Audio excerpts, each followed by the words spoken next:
ज्या पद्धतीनं आमदार संजय गायकवाड यांनी ज्या पद्धतीनं इथल्या प्रकाशकाला धमकी दिली, कसं बघता या, कारण लोकप्रतिनिधी आहे, अशा पद्धतीची भाषा आपण देखील पाहिलं असेल, वाचलं असेल.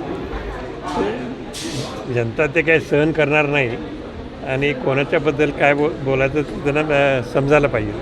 पण प्रकाशकाला तर धमकी दिलीच, मात्र पानसरे असतील त्याचबरोबर छत्रपती शिवाजी महाराजांच्याबद्दल देखील अपशब्द त्या सगळ्या एकूण संभाषणामध्ये दिसत आहेत बोलताना. सरकारनं तातडीने कारवाई करावी असं वाटते का आपल्याला?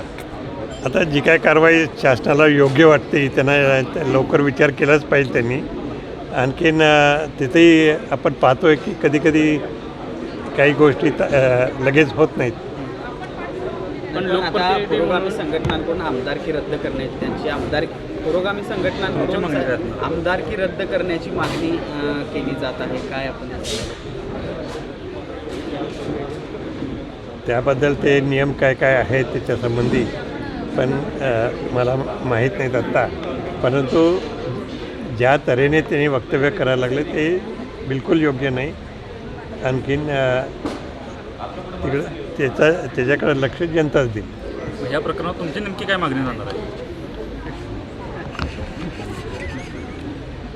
तुमची काय तुम्हाला कशी मागणी पाहिजे ते सांगा. तुम्हाला काय पाहिजे ते सांगा. अपेक्षा काय ते सांगा. अशा लोकप्रतिनिधींवर काय नेमकं काय सांगा ना. काय नेमकं अंकुश ठेवलं पाहिजे? तुम्हीच सांगा ना ते.